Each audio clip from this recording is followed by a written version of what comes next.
బుడమేరు పరివాహక ప్రాంతం అంతా ఇల్లు కట్టేశారు. అది బేసిక్గా పంచాయతీలకు రెస్పాన్సిబిలిటీ ఉంది, మున్సిపాలిటీలకు రెస్పాన్సిబిలిటీ ఉంది, సంబంధిత అధికార యంత్రాంగానికి రెస్పాన్సిబిలిటీ ఉంది. ఈ రోజున మనకి ఈ హైడ్రా లాంటిది వచ్చి కొట్టేయచ్చని అసలు కొట్టక ముందు నేను హైదరాబాద్లో చూసేవాడిని, అది హైదరాబాద్లో చూస్తున్నా నాకు అనిపించింది నదీ మన పరివాహక ప్రాంతాలు కదా, చెరువు ప్రాంతాలు కదా, ఇల్లు కట్టేస్తున్నారు ఏంటి, ఇది ఇబ్బంది అవుదా అనుకున్నాం. మేము కట్టేసాం, ఇల్లు కట్టేసాం, బిల్డింగ్లు కట్టేశారు. అంటే మీరు డ్యామేజ్ జరుగుతున్నప్పుడు అందరూ కామ్గా, డ్యామేజ్ జరిగింది అన్ని కట్టేసిన తర్వాత నేను నిన్న మాట్లాడింది అందుకే it will become a social issue అని చెప్పాను. చాలామంది ఆర్థిక పరిస్థితులు చిన్న భిన్నం అయిపోతాయి. అలాంటి వాళ్ళకి ఏం చెప్పాలి, ముందే ఇది చాలా స్ట్రిక్ట్ గైడ్లైన్స్. అందుకనే bureaucracy should be extremely alert and powerful. వాళ్ళ బాధ్యత వాళ్ళు నిర్వర్తించాలి. అందుకని ఇప్పుడు రేవంత్ రెడ్డి గారు ముఖ్యమంత్రి వచ్చి ఇప్పుడు ఏమంటారు, కొట్టేస్తూ ఉంటారు. ఆయన చేస్తున్న రైటే, మనం కూడా చెయ్యాలి. అంటే అది కూర్చోబెట్టి అది ఎలాంటి ఇష్యూస్ ఉంటాయో తెలియదు. So lot of social issues, lot of social tensions ఉంటాయి దీనికి. సో దీన్ని కొంత పెర్స్యూజివ్ మెథడ్స్లో చెప్పాల్సి వస్తే, కొన్నిసార్లు కొట్టాల్సి వస్తే, ఇట్ ఆల్ డిపెండ్స్. ఎందుకంటే ఒక హైబ్రిడ్ మెథడాలజీ ఆలోచించాలి, కానీ దీన్ని ఎలా హ్యాండిల్ చేయాలి అనేది కొంచెం చూడాలి. ఇది క్వైట్ డిఫికల్ట్. కాకపోతే అది అట్లీస్ట్ నేను ఏమంటానంటే, జరిగింది కట్టేసి ఒక పద్ధతి, జరగకుండా చూడటానికి భవిష్యత్తులో ఇప్పుడు మనం అన్ప్రెసిడెంటెడ్ ఫ్లడ్ ఎఫర్ట్ చూసాం. మనం అన్ప్రెసిడెంటెడ్ లాస్ట్ 50 yearsలో మనం చూడలే.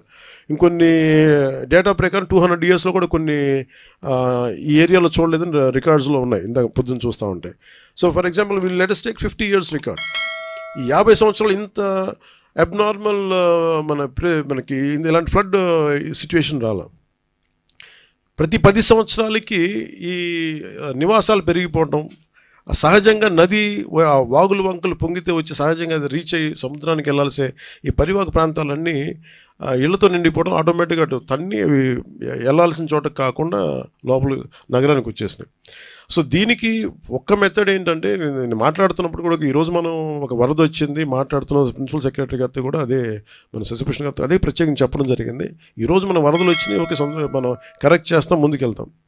కానీ preventive methods it should be like environment and forest and environment government of India ఎలా పనిచేస్తాం అలా పనిచేసి ప్రతిదీ everything should be on record. ఉదాహరణకి మీ శాటిలైట్ ఇమేజరీ ద్వారా ఇప్పుడు బుడమేరు ఇలా వస్తుంది అంటే ఈ చుట్టుపక్కల మొత్తం అట్లీస్ట్ ఇప్పుడు ఎంత ఆక్యుపేషన్ గురైంది, లేదంటే ఇది సహజ స్థితి, ఒక రెడ్ మార్కర్ పెట్టి దానికి కలర్ కోడ్ పెట్టి ఇది ఇక్కడ దాకా రావాలి, ఇక్కడ దాకా దీని స్టార్టింగ్ పాయింట్ ఇది, దీని పాయింట్ ఆఫ్ ఇన్సెప్షన్, దీని అన్ని రీచింగ్ పాయింట్ ఇది. ఈ మధ్యలో ఎన్ని గ్రామాలు ఉన్నాయి, ఎన్ని పంచాయతీలు ఉన్నాయి, ఎన్ని మున్సిపాలిటీలు ఉన్నాయి, ఎంత వైలేషన్ జరిగింది, ఇవి ఫోటోగ్రాఫ్ తీసి ఒకటి హైబ్రిడ్ అంటే ఒక పెర్స్యూజివ్ మెథడ్స్ అవ్వచ్చు, కొన్నిసార్లు కంపెన్సేషన్ పే చేసి వాళ్ళకి ఆల్టర్నేటివ్ చూపించి చేయొచ్చు. ఏదో ఒక 2-3 అంటే మన హైడ్రా లాగా ఒక్కటే మనకి నాకు తెలుసు పనిచేస్తుంది నేను అనుకోవట్లేదు, ఎందుకు కోర్ట్స్కి వెళ్ళినప్పుడు ఎన్ని ఉంటాయి.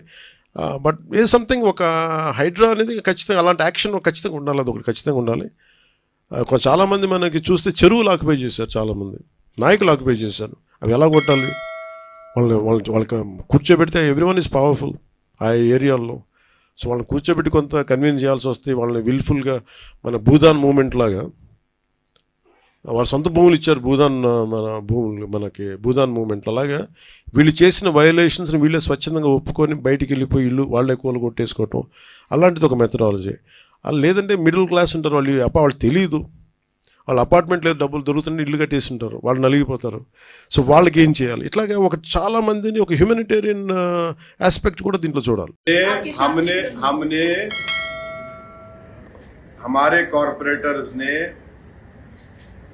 मेयर साहिबा से कमिश्नर के पास जाकर वो जो हाइड्रा बनाया गया है उसको हमने बताया है कि वो उसका कोई लेजिस्लेटिव लीगल बैकिंग नहीं है, उसको वो पब्लिक डोमेन में है। और फिर हमारे एमएलए कौसर साहब जाकर चीफ सेक्रेटरी को भी बोले हैं, ये बात हम बोले हैं। और तीसरी बात ये है कि जीएचएमसी का जो ऑफिस है, अभी जीएचएमसी का ऑफिस है ना, तो हम लोग जो है हमारे स्कूल में जब हम लोग बस में जाते थे, हैदराबाद पब्लिक स्कूल को बस में जाते थे, मेरे को अच्छी तरह याद है हमारी जो बस होती थी वापसी में ऐसा आती थी, या फिर कभी कभी मैं पब्लिक स्कूल को जाता था बस पकड़ के, एक बस नंबर 7 होती थी, अभी भी होंगी, डबल डक्कर में बैठ जाता था मैं, ऊपर बैठने का बड़ा शौक था मेरे। हाँ, वो लिबर्टी से जाती थी, लिबर्टी से टैंक बन जाती थी। वहां पर जहां पर जीएचएमसी का ऑफिस है, वहां पर एक वाटरफॉल था, मैं ही देखा सो हूं। नेकलेस रोड एफटीएल पर है, तोड़ो उसको आप। नेकलेस रोड एफटीएल पे है, बोल रहा हूं मैं आपको, तोड़ते आप उसको। तोड़ना चाहिए ना भाई, कौन रोक रहा आपको? एफटीएल है, सीसीएमबी का, गवर्नमेंट ऑफ इंडिया का ऑफिस है हिमायत सागर के पास, बना लिया आप, गवर्नमेंट ऑफ इंडिया का है। तो ये हमारा ऑब्जेक्शन इस बात पर है, ये हमारा ऑब्जेक्शन इस बात पर है।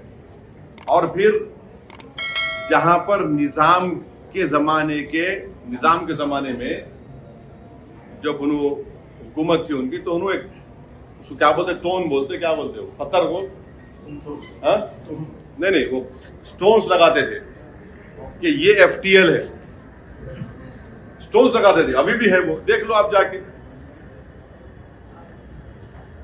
ये है हमारा, हम तो चीफ सेक्रेटरी मैडम को भी बोले, मेयर साहिबा को भी बोले, अब वो गवर्नमेंट देखना उसको।